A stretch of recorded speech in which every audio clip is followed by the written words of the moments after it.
Oke, Assalamualaikum warahmatullahi wabarakatuh. Salam literasi, salam daya baca. Oke, jumpa lagi di channel saya Literasipedia. Dan seperti biasa di channel Literasipedia kita akan berbicara tentang buku, ngobrolin buku, dan hal-hal yang mengandung pengetahuan.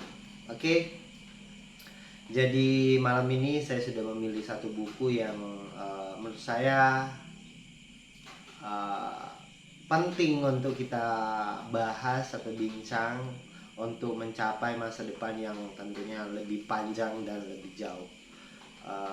Buku ini berjudul Revolusi Sebatang Jerami, karya Masanobu Fukuoka, yang sudah ditransliterasi ke dalam bahasa Indonesia. Dan kenapa buku ini menjadi landasan untuk kita mencapai masa depan yang lebih jauh, karena tentunya hari ini kita tidak bisa menghindari produk-produk pangan yang sudah terkontaminasi dan seterusnya. Nah, buku ini berbicara tentang seperti apa pertanian secara alami.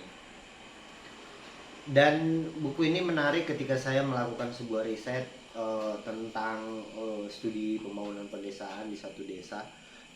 Dan saya menemukan salah satu kelompok pemuda yang aktif menggaungkan dan melakukan budidaya pertanian alami di Sulawesi Barat, dan sampai hari ini masih terus berjuang memperluas lahan tanaman yang mereka budidayakan seperti itu. Tapi yang saya temukan dalam proses riset adalah ternyata ilmu pengetahuan, karena saya termasuk lulusan dari jurusan pertanian. Jurusan saya Agriculture Education of Engineering, dan di pertanian saya menemukan banyak tantangan, banyak pengetahuan yang semakin kita teliti justru kita semakin jauh. Dan saya merasa janggal ketika menemukan hari ini masyarakat kita ketergantungan dengan pasokan-pasokan input untuk proses budidaya pertanian yang mereka lakukan. Nah, salah satunya adalah bahan-bahan kimia, baik pestisida, herbisida, insektisida, dan seterusnya.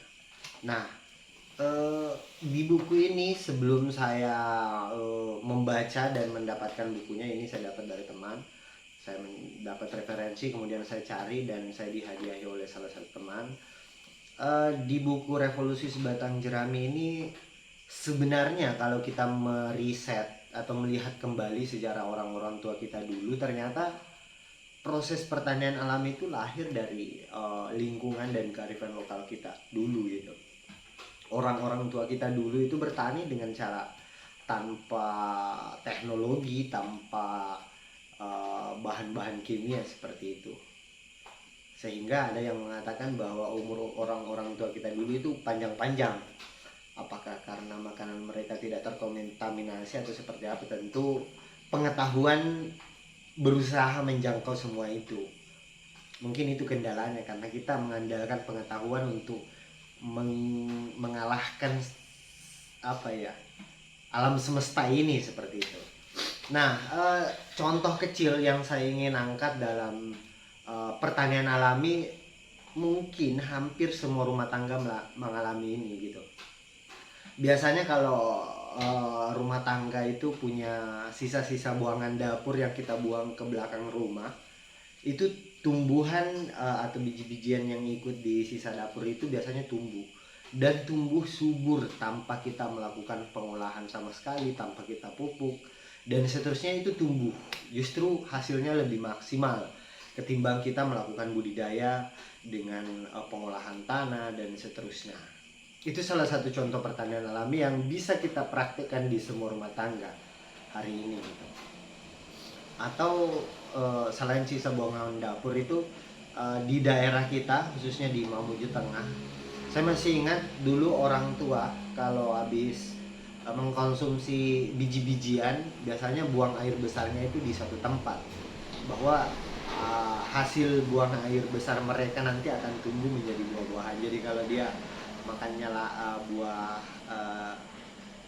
duku misalnya, nanti dia buang air besar di tempat tertentu untuk menanam duku seperti itu. Dan ini cerita ini kita masih bisa dapatkan hari ini. Itu membuktikan bahwa pertanian alami itu bisa terjadi dengan proteksi alam yang luar biasa. Mereka berkembang, bertumbuh sebagaimana mestinya gitu. Bahkan tanpa pengawasan manusia mereka bisa tumbuh. Nah, buku ini banyak berbicara tentang itu, tetapi ada banyak sebenarnya kearifan lokal yang kita punya yang seharusnya itu menjadi modal kita untuk mencapai pasokan pangan atau olahan rumah tangga, misalnya produk sayur mayur dan seterusnya, itu bisa kita hasilkan sendiri tanpa harus membeli dan seterusnya. Tetapi tentu butuh keinginan dulu dari situ, dan saya selalu berusaha melakukan itu sampai hari ini. Buku ini banyak berisi anjuran yang membangkitkan keberanian melakukan perubahan, penuh dengan uraian tentang cara-cara praktis menanam padi, biji-bijian untuk musim dingin, buah jeruk dan sayur mayur, kebun di ladang dan seterusnya. Penulis beranggapan bahwa bertani secara alami itu berawal dari kesehatan spiritual pribadi orangnya. Dan kemudian buku ini juga bertujuan mengubah sikap terhadap alam, bertani, makanan, dan kesehatan jiwa dan raga manusia. Oleh karena itu buku ini praktis sekaligus filosofis karena memberi inspirasi dan tidak sekedar berisi tentang pertanian saja. Jadi yang ingin saya katakan bahwa Revolusi Sebatang Jerami ini menceritakan kisah seorang bisa dikatakan profesor yang pernah bekerja, meneliti banyak hal tentang pertanian, bahkan spesifik tentang hama dan penyakit, dan beliau menemukan kejenuhan bahwa kita tidak bisa mengalahkan alam semesta, kita tidak bisa mengontrol alam semesta dengan pengetahuan. Ya, seperti itu. Sehingga beliau menyatakan mundur dari pekerjaan dan kembali ke desa dan melakukan pertanian alami. Dan sudah banyak dikunjungi oleh beberapa agrikultur, beberapa novelis, bahkan penulis berkunjung ke sana untuk melihat bagaimana beliau menerapkan pertanian secara alami bahkan tanpa bekerja. Ini mungkin menjadi tantangan tersendiri untuk kebudayaan kita di Sulawesi Barat, khususnya di Kabupaten Mamuju Tengah. Jadi buku ini banyak kisah-kisah spirit yang bisa kita ambil berdasarkan kearifan lokal kita masing-masing ya. Kita tidak harus melihat sisi Jepangnya, karena tentu ada perbedaan iklim dan cuaca di daerah, tetapi tentu di setiap wilayah, setiap suku, setiap ras di Indonesia itu punya kearifan lokal masing-masing, punya budaya leluhur masing-masing yang tentunya mereka punya landasan bertani, landasan sejarah yang kuat tentang agrikultur seperti itu. Di sini ada banyak yang sudah saya pilih. Di bab tertentu beliau membahas tentang menuju pertanian tanpa bekerja. Di sini selama 30 tahun saya hanya tinggal di ladang dan sedikit saja berhubungan dengan penduduk masyarakat. Selama bertahun-tahun tersebut saya mengarah langsung menuju satu metode pertanian tanpa bekerja. Jadi ingat, pertanian tanpa bekerja. Cara umum untuk melakukan pengembangan sebuah metode ialah dengan bertanya, bagaimana mencoba ini, bagaimana mencoba itu, dengan memasukkan mereka ragam teknik silih berganti. Ini merupakan pertanian modern dan metode ini hanya mengakibatkan petani lebih sibuk saja. Jadi petani memang hari ini sibuk sekali. Cara saya sebaliknya. Saya memutuskan usaha ke cara bertani alami yang menyenangkan, yang membuat pekerjaan lebih menyenangkan daripada lebih menyusahkan. Jadi pertanyaannya dia balik. Pertanyaannya begini, bagaimana agar tidak mengerjakan ini, bagaimana agar tidak mengerjakan itu. Itulah cara berpikir beliau gitu. Dan ini saya juga selalu mencoba belajar dan mempraktikkan cara bertani alami ini, dan saya untuk tanaman cabai saya sudah pernah praktikan dan itu berhasil. Cabai-cabean, bukan cabai-cabean ya, cabai itu sangat mudah tumbuh, dan biasanya saya berani kita bisa bikin perbandingan, demplot lah istilahnya, demonstration plot. Kita bikin satu yang betul-betul melalui proses pemeliharaan secara baik dan maksimal dengan yang kita buang begitu saja dan tumbuh liar. Saya berani beradu di situ karena saya sudah praktekkan dan itu berhasil. Meskipun kita nanti panennya itu di bawah rerumputan, tetapi justru cabai itu lebih sehat ketika dia dilindungi oleh tanaman lain. Itu lebih sehat tanpa bahan kimia. Nah, tanpa bahan kimia, karena biasanya cabai itu kita konsumsi secara langsung. Paling biasanya kalau orang makan cabai mentah itu ya paling dicuci sedikit, dikobokan dan seterusnya, itu langsung dikonsumsi. Itu bahayanya kalau ada bahan kimia di sana, ya tentunya tidak bisa kita kontrol. Jadi seperti itu cara berpikirnya awal ya menuju pertanian tanpa bekerja. Ini sepintas-pintas saja, tapi banyak ilmu yang bisa kita dapat di sini. Salah satu alasan yang menyebabkan pertanian alami tidak menyebar luas. Nah, di beberapa NGO atau lembaga itu sedang memerangi beberapa perusahaan-perusahaan besar yang memasok berbagai bahan kimia, bibit dan seterusnya, itu karena mereka sebenarnya adalah biang dari ketergantungan petani kita terhadap berbagai jenis kebutuhan untuk budidaya tanaman yang mereka bibitnya pun dari mereka gitu. Akhirnya mereka bisa mengontrol tanaman kita meskipun bukan mereka yang membudidayakan. Ini beberapa alasan yang menyebabkan pertanian alami tidak bisa menyebar luas.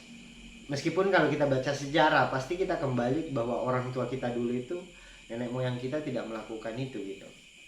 Mereka bertani, berburu secara alami tanpa menggunakan teknologi dan berbagai jenis bahan-bahan kimia seperti itu.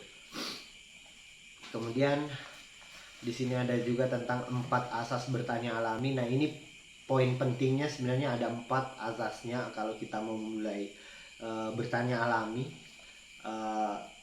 Yang pertama, berjanjilah dengan hati-hati melalui ladang-ladang ini. Capung dan ngengat terbang dalam kebingungan. Lebah madu berdengung-dengung dari bunga ke bunga. Berterbangan daun-daun dan Anda akan melihat serangga, laba-laba, katak, cicak dan banyak binatang kecil lainnya tergesa-gesa mencari naungan yang sejuk. Tikus-tikus dan cacing tanah bersembunyi di bawah permukaan tanah. Ini merupakan sebuah ekosistem ladang padi yang seimbang. Di sini koloni serangga dan tumbuhan menjaga sebuah hubungan yang stabil, menjalar melintasi wilayah ini, membiarkan tanaman-tanaman di ladang ini tidak terkena. Sekarang lihatlah ladang di sebelah itu sejenak. Gulma-gulma telah dibasmi oleh herbisida dan pengolahan. Binatang-binatang dan serangga tanah telah diberantas dengan racun. Tanah telah terbakar bersih dari bahan-bahan organik dan mikroorganisme oleh pupuk-pupuk kimia. Pada musim panas, Anda saksikan para petani sedang bekerja di ladang-ladang, mengenakan topeng-topeng gas dan sarung-sarung tangan karet panjang.